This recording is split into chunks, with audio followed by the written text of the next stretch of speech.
देश की आज़ादी का मजाक उड़ाने वाले गद्दारों की संख्या आज के भारत में 1942 से कहीं ज़्यादा है। आवश्यकता है यह समझने की कि आज़ादी कैसे मिली। हमारी नई श्रृंखला क्विट इंडिया भारत छोड़ो, देखते रहें। भारत छोड़ो भाग 4, जानिए कैसे मिली आज़ादी। अब आगे सुनिए। सभी प्रकार के फांसीवाद और साम्राज्यवाद के खिलाफ अपनी रक्षा के लिए स्वतंत्र भारत की प्रतिबद्धता की घोषणा करें। लोकतंत्र, समानता और न्याय के सिद्धांतों को बनाए रखना और राष्ट्रों के बीच शांति और सहयोग को बढ़ावा देना। नई आज़ादी के साथ भारत ने आत्मखोज और राष्ट्र निर्माण की यात्रा शुरू की, एक ऐसा समाज बनाने के लिए दृढ़ संकल्प किया जो अपने सभी नागरिकों के लिए समावेशी, प्रगतिशील और समृद्ध होगा। स्वतंत्र भारत के नेताओं ने अपने लोगों के जीवन को ऊपर उठाने में शिक्षा, स्वास्थ्य देखभाल और आर्थिक विकास के महत्व को पहचाना और एक मजबूत और आत्मनिर्भर राष्ट्र की नींव रखने के लिए अथक प्रयास किया।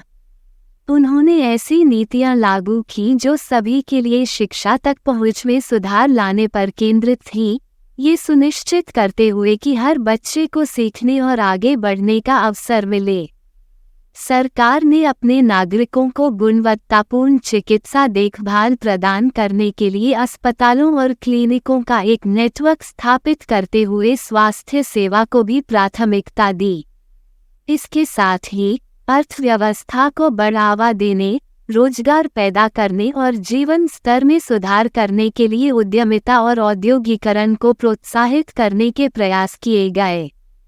समृद्ध और समावेशी भारत की परिकल्पना आकार लेने लगी, क्योंकि देश ने विभिन्न क्षेत्रों में महत्वपूर्ण प्रगति की, जिससे उज्जवल भविष्य की नींव तैयार हुई। ब्रिटिश वापसी के बाद भारत की एक अस्थायी सरकार का गठन और एक स्थिर राजनीतिक व्यवस्था स्थापित करना जो अपने लोगों के विविध हितों और आकांक्षाओं का प्रतिनिधित्व करेगी। ये कार्य चुनौतियों से रहित नहीं था, क्योंकि नए स्वतंत्र राष्ट्र को सभी नागरिकों के लिए समान अधिकार और अवसर सुनिश्चित करते हुए धार्मिक और सांस्कृतिक विविधता की जटिलताओं से गुजरना था। बहरहाल, अनंतिम सरकार ने एक ऐसे संविधान का मसौदा तैयार करने के लिए परिश्रमपूर्वक काम किया जो एक लोकतांत्रिक और धर्मनिरपेक्ष भारत की नींव के रूप में काम करेगा। व्यापक परामर्श और बहस के माध्यम से एक आम सहमति बनी और 1950 में भारत के संविधान को अपनाया गया, जो स्वशासन की दिशा में देश की यात्रा में एक महत्वपूर्ण मील का पत्थर साबित हुआ। ब्रिटिश शासन के विरुद्ध सविनय अवज्ञा आंदोलन को मंजूरी देना। भारतीय स्वतंत्रता आंदोलन के एक प्रमुख नेता महात्मा गांधी ने ब्रिटिश शासन को चुनौती देने के साधन के रूप में सविनय अवज्ञा की वकालत करने में महत्वपूर्ण भूमिका निभाई।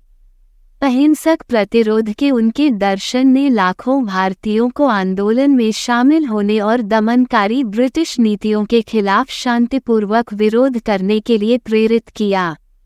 सविनय अवज्ञा के लिए गांधी जी के आह्वान को व्यापक समर्थन और भागीदारी मिली, क्योंकि जीवन के सभी क्षेत्रों के लोग स्वतंत्रता और आत्मनिर्णय की अपनी इच्छा में एकजुट हुए।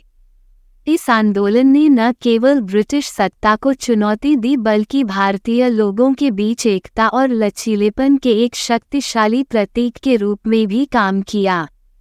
ब्रिटिश अधिकारियों से गंभीर दमन और हिंसा का सामना करने के बावजूद भारतीय लोग अहिंसक प्रतिरोध के प्रति अपनी प्रतिबद्धता पर दृढ़ रहे। गांधी जी का शांति और अहिंसा का संदेश जनता में गहराई से गूंजा, जिससे उन्हें विपरीत परिस्थितियों में डटे रहने की शक्ति मिली। इस आंदोलन ने न केवल राष्ट्रीय जागृति पैदा की बल्कि दुनिया भर में स्वतंत्रता के लिए इसी तरह के संघर्षों को प्रेरित किया। अंततः गांधी के प्रयासों ने 1947 में भारत की स्वतंत्रता का मार्ग प्रशस्त किया, जो अपने वैश्विक इतिहास में एक महत्वपूर्ण मोड़ था। महात्मा गांधी के निर्देश, गांधी जी ने लोगों के विभिन्न समूहों को निर्देशों का एक सेट दिया। ये निर्देश न केवल राजनीतिक नेताओं या कार्यकर्ताओं के लिए थे, बल्कि उन रोजमर्रा के व्यक्तियों के लिए भी थे जो अपने समुदायों में सकारात्मक बदलाव लाना चाहते हैं। गांधी अहिंसक प्रतिरोध की शक्ति में विश्वास करते थे और इसे अन्याय और उत्पीड़न से लड़ने के साधन के रूप में देखते थे। उनके निर्देशों ने सभी कार्यों और बातचीत में आत्म अनुशासन, सत्यता और अहिंसा के महत्व पर जोर दिया। उन्होंने व्यक्तियों को अपने कार्यों की जिम्मेदारी लेने और दूसरों के प्रति करुणा और समझ दिखाते हुए उदाहरण पेश करने के लिए प्रोत्साहित किया। गांधी के निर्देशों ने विभिन्न समूहों के बीच एकता और एकजुटता की आवश्यकता पर भी जोर दिया, क्योंकि उनका मानना था कि केवल सामूहिक प्रयास से ही सच्चा परिवर्तन प्राप्त किया जा सकता है।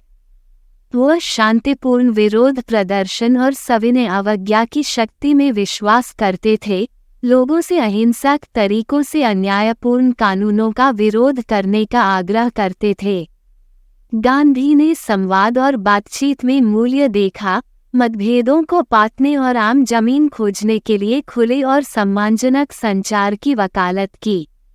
उनका मानना था कि परिवर्तन तभी टिकाऊ हो सकता है जब यह व्यक्तियों और समुदायों के भीतर से आए, और उन्होंने दूसरों को अपनी मुक्ति का स्वामित्व लेने के लिए प्रेरित करने और सशक्त बनाने के लिए अथक प्रयास किया।